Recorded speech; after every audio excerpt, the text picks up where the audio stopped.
Embrasse le logo, c'est ton premier amour. C'est pas Nicky Nicole, c'est le FC Barcelone, ton premier amour.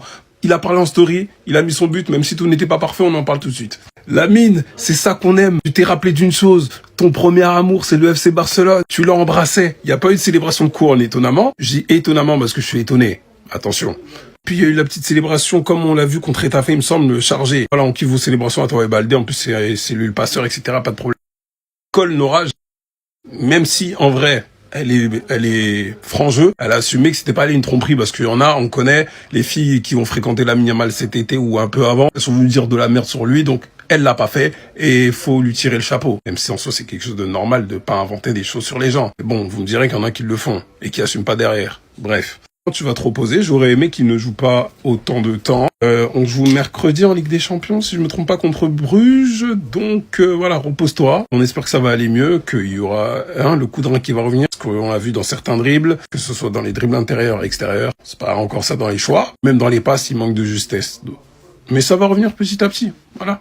Et puis la santé, toujours avant les meufs, toujours. Que la fête commence, les gars. Qu'est-ce que ça fait plaisir de voir Fermín López enchaîner. Qu'est-ce que ça fait plaisir de voir Fermín López être décisif à quasi tous les matchs, que ce soit par la passe ou bien par le but. Les 3 derniers matchs de Fermín López, c'est 4 buts, 2 passes D. C'est un joueur qui par moment peut certes avoir du déchet, qui par moment fait certes pas le bon choix. Et c'est un joueur qui fait les efforts. C'est un joueur qui a quand même un gros volume de jeu, qui joue avec l'agnac et qui joue avec son instinct. Ce qu'il faut pas oublier, les gars, c'est que Fermín López, c'est un joueur qui n'a pas terminé de progresser. Et c'est là où moi, personnellement, ça me rassure. Je sens qu'il y aura cette fois-ci une vraie concurrence entre Olmo et Fermín. Le message à Dani Olmo est clair. Si tu veux regagner ta place de titulaire, tu vas devoir bosser. Si tu veux regagner ta place de titulaire, tu dois être décisif et régulier comme Fermín López. Et ça, franchement, les gars, ça fait plaisir car ça va réveiller Dani Olmo. On a beaucoup qui enterrent Dani Olmo. Avec ce qu'on a vu de lui à l'Euro, avec ce qu'on a vu de lui en début de saison avec le Barça, je reste convaincu qu'un Dani Olmo à 100%, ça pourrait être très très fort. Le seul problème, c'est la régularité. En tout cas, quand je vois ce que Fermín López fait dans un Barça qui n'est pas à 100%, un Barça sans Rafinha, un Barça qui ce soir était sans Pedri, avec un Yamal qui n'est pas à 100%, pour la suite de la saison et surtout pour la saison individuelle de Fermín López, franchement les gars, ça a l'air intéressant. Sinon vous les gars, vous en pensez quoi? Ramenez-vous sur la patience en nu. Je vous ai vu le descendre pendant une partie du match. Vous savez qu'à l'heure actuelle, Rashford est bien meilleur que Lamine Yamal. Premier but du FC Barcelone. Pression de Marcus Rashford sur le joueur d'Elche, ce qui l'amène à faire l'erreur. Récupération de Baldé qui va décaler, vous savez très bien, sur Lamine Yamal qui va crocheter et marquer. Mais ça part d'un pressing de Rashford d'abord. Deuxième point à prendre en compte, Rashford provoque. Oui, il ne passe pas une fois, oui, il ne passe pas 2 fois, il ne passe pas 3 fois, mais la 4e fois, il passera. Là où Lamine Yamal, ce que je lui reproche, c'est qu'il est plus percutant. Il va plus prendre les duels comme avant. Et quand t'es un attaquant, t'as le droit à plusieurs chances. Si t'es un défenseur et que tu fais l'erreur, ok, tu peux concéder un but. Quand t'es un attaquant, t'as la chance de pouvoir tenter, et la fois où ça passera, tu seras le héros, c'est vrai. Firmine et Rashford sont clairement les hommes du FC Barcelone en ce moment, c'est eux qui font tenir la baraque. Rashford, il a beaucoup de lacunes, il doit s'améliorer sur plusieurs axes, mais il s'est clairement amélioré depuis le début de la saison. Et heureusement qu'il est là, je vous le dis, 6 buts, 6 passes D en 10 matchs. Des stats incroyables.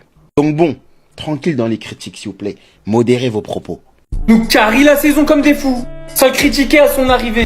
Il réussit même pas tout, et c'est déjà le meilleur joueur offensif du Barça cette saison. Et tout pareil pour Fermín. Parce qu'on rigole, on voit clairement qu'il est toujours pas à 100%. Cette saison, Marcus Rashford, en 10 matchs, je crois qu'il y a une petite erreur sur le match. Je crois que c'est en 14 matchs. 6 buts, 6 passes D. Il a littéralement été le meilleur joueur dans tous les matchs les plus chauds cette saison.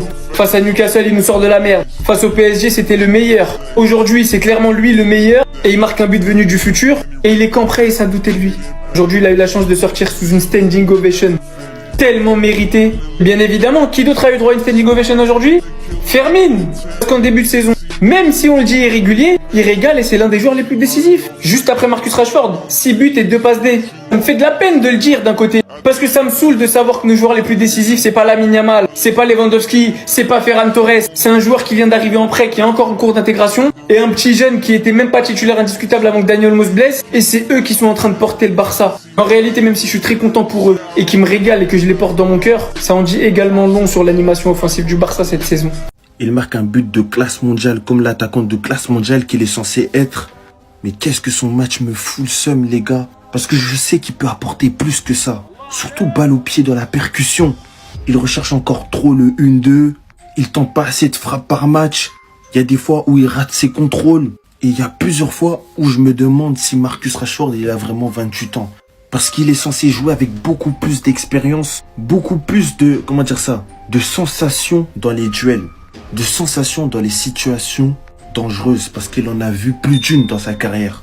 Marcus Rashford peut et doit faire mieux, c'est impératif. Parce que si tout se passe bien, au fur et à mesure, d'année en année, le FC Barcelone va recommencer à avoir de l'argent. On va recommencer à recruter sur le marché des transferts. Et il y a des joueurs qui ne pourront plus rester. Une époque, pour jouer au FC Barcelone, il fallait être un joueur de classe mondiale, un attaquant de classe mondiale qui fait peur à n'importe quelle défense du monde. Et si Marcus Rashford ne veut pas rester que 2 ans, il doit être beaucoup plus incisif et se réveiller, c'est impératif. Sinon, son but était magnifique et il continue à être décisif à chaque match. Preuve qu'il peut être un joueur beaucoup plus incisif que ça. C'était Jorginho do Brasil et dites-moi ce que vous avez pensé du match de Rashford. Bao! Le Barça qui se remet à l'endroit et qui rebondit après la défaite face au Real Madrid. Je sais que beaucoup vont parler de Lamine Yamal qui a marqué, qui a répondu aux haters, mais s'il vous plaît, remettons l'église au milieu du village. Remettons l'épée à Arthur, remettons la baguette magique à Harry Potter. La prestation de Jong en l'absence de Pedri, faut en parler. Parce qu'on sait que Pedri, il met beaucoup d'ombre sur Frenkie de Jong, mais on oublie que quand il est dans celle-là, il est très très fort à dicter le tempo, à réguler, quand c'est lui le patron. Aujourd'hui, il a créé beaucoup d'occasions. Aujourd'hui, il a créé des occasions. Il a fait des passes clés. Il a même créé des expected goals. Très belle performance de la part de Frenkie. On en revient à Lamine Yamal, là, qui a répondu très tôt à ses haters avec un but dont on le sait, hein, quand il est dans la surface, il sait que c'est lui le patron, le maître du temps. Il ralentit sa course, un bon crochet, une frappe pleine lucarne, propre, nette. Fermin qui sort à la 66e minute, acclamé par le stade Montjuïc. Encore une fois, récital, doublé de passes décisives. Aujourd'hui, mais il a distillé, il a distribué, il a fait le rôle qu'on attend d'un numéro 10 à l'ancienne, voilà. Comme à l'époque des Recoba, des Karagounis, voilà. Pour ceux qui ont la ref, vous êtes forts. Aussi parler de Rashford qui a fait encore un bon match dans la lignée de ses derniers matchs avec le Barça, mais j'ai envie de parler de Baldé qui a été très très bon, provocateur offensivement, passe décisive aussi. Bref, c'est un bon retour pour l'FC Barcelone après une défaite. C'était important de se remettre dans le sens de la marche. Victoire et il continue à suivre le rythme madrilène qui est très très très élevé. L'efficacité du Barça a parlé aujourd'hui malgré un début de match qui avait l'air un peu compliqué pour eux. En l'espace de 12 minutes, il y avait déjà 2-0 et j'avais l'impression que Lamine Yamal avait des choses à nous dire. Parce que dès sa première touche de balle, il voulait déjà en découdre. Il a mélangé tout le côté droit et dans la surface, il fait la passe à Ferran Torres. Le gars il rate. Même s'il a plus brillé en première mi-temps qu'en deuxième, il a quand même trouvé une belle amélioration dans son jeu comparé au précédent match. Et en plus de ça, faut pas oublier que l'absence de Rafinha et Robert Lewandowski joue aussi. On sait à quel point Lamine Yamal est encore meilleur lorsque Rafinha est sur le terrain. En plus de ça, le gars n'est plus avec Nicky Cole, donc les Barcelonais, vous inquiétez pas. Et juste après Lamine Yamal, il y a Ferran Torres qui claque le deuxième but sur une magnifique passe décisive de Fermin Lopez. Fermin Lopez qui a d'ailleurs été auteur de 2 passes décisives aujourd'hui. Ah oui, lui aussi, il est inarrêtable depuis un moment face à l'Olympiakos, triplé, face au Real Madrid, buteur, et aujourd'hui, double passeur. Il n'a pas le temps, je vous ai dit, oubliez Dani Olmo. Dani Olmo sera plus titulaire dans cette équipe. À la 41e minute, pour mon plus grand bonheur, il y a Elche qui réduit le score. J'ai commencé à avoir de l'espoir, étant donné qu'aujourd'hui, Elche, vraiment, ils sont venus comme des bonhommes. Ils ont pas eu peur. Ils ont essayé de jouer leur football malgré qu'ils étaient menés, et en deuxième mi-temps, on l'a vu. Ça poussait tellement le FC Barcelone que ça commençait à taper les barres. Malheureusement pour eux, pendant qu'ils étaient là à pousser, il y a Marcus Rashford qui allait tout gâcher. Voilà, avec le 3e but. Le gars, il a lâché en pétard, côté gauche excentré, but. Malheureusement pour Elche, voilà, il pouvait plus revenir. Grâce à cette victoire, le FC Barcelone passe 2e, Villarreal repasse 3e. Et le Real Madrid a toujours 5 points d'avance sur eux. Bref, je sais pas ce que vous avez pensé du match, mais dites-moi ça en commentaire. Je pense vraiment que ça va être dur. 3-1 le Barça gagne, mais selon moi, ne vous fiez pas trop au score. Le plus important est bien évidemment les 3 points récupérés après un échec lors du dernier Classico. Mais continuant comme ça, ce Barça peut rapidement tomber dans le trou. Parlons pas toujours négatif, la continuité de Fermin, qui délivre aujourd'hui une double passe D, enchaînant l'Olympiakos, son but lors du Classico et aujourd'hui, il a prouvé qu'il avait réellement actuellement une place de titulaire indiscutable dans cette équipe. Marcus Rashford de même, d'ailleurs les 2 joueurs qui ont été ovationnés par le stade, déjà 6 buts, 6 assists pour 10 matchs joués. Je m'attendais clairement à beaucoup plus, mais dans ce Barça en difficulté, qui au final peut voir mieux pour lui, sachant que même dans tout ça, il arrive à te planter un pétard qui va littéralement venir en premier lieu taper la transversale et finir au but. Ce sentiment au fond de moi, dont je sais pertinemment qu'il peut tellement faire beaucoup mieux que ça et qu'il en a encore en réserve. J'en dirais pas autant pour Lamine Yamal qui, malgré son but aujourd'hui incroyable lors des premières minutes, montrant le chemin à son équipe, ou après un incroyable travail de Baldé, Lamine Yamal réceptionne le ballon en surface adverse, prend tranquillement le temps de contrôler, vraiment très mature sur ce coup, prend le temps d'armer tranquillement, débloque le score pour son équipe, mais tout le reste du match, mis à part ça, Lamine Yamal, c'était pas le Lamine Yamal qu'on connaissait. Tout simplement pour l'instant, l'ombre de lui-même. On sait que sa blessure perdure. Mais quand tu vois le contenu du match, il va falloir prendre une décision. Même niveau finition, etc. Le Barça manque tellement. Et je sais que c'est pas du tout à la hauteur de l'exigence des supporters. Je vais faire le débrief là dès maintenant. Je pense que le match il est terminé et que le FC Barcelone va s'imposer dans tous les cas. Ça pour vous dire, et ne le prenez vraiment pas mal, et là je parle en toute objectivité, le Barça est très faible. Très faible. Pas d'un point de vue offensif pour moi, mais vraiment d'un point de vue défensif. Il y a énormément de lacunes. Imaginez-vous, vous avez concédé un tas d'occasions face à une équipe comme Elche, qui vous a trash talk même avant, tellement ils avaient confiance face à vous. Que vous le vouliez ou non, pour une grande équipe comme le FC Barcelone, c'est interdit. Face à une grosse équipe, bah ça paye cash. Va falloir arrêter avec cette technique de hors-jeu, parce que c'est vraiment lamentable, nul. Des champions, ça va coûter très cher. Il y a plusieurs équipes qui aiment utiliser cette profondeur-là. Lamine Yamal, au lieu de nous parler de sa séparation ou quoi que ce soit, c'est pour ça que j'ai pas réagi à tout ça. On en a rien à foutre. On en a rien à foutre. Pourquoi il nous déclare ça aussi? On en a rien à battre. Joue au football. Sois bon sur le terrain. Et tout le monde va la fermer. T'es un joueur de football. Wesh, on est où? On est dans les séries novellas, tout ça. On s'en bat les couilles.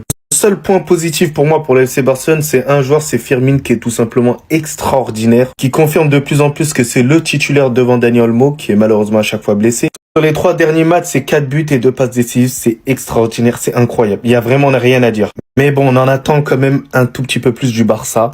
Et voilà, j'espère que ça continuera comme ça et ils resteront vraiment derrière nous, le Real Madrid. Dans le bien, dans le Buenos Aires. Il suffisait juste qu'il quitte sa meuf. Il l'a quitté, il recommence à marquer.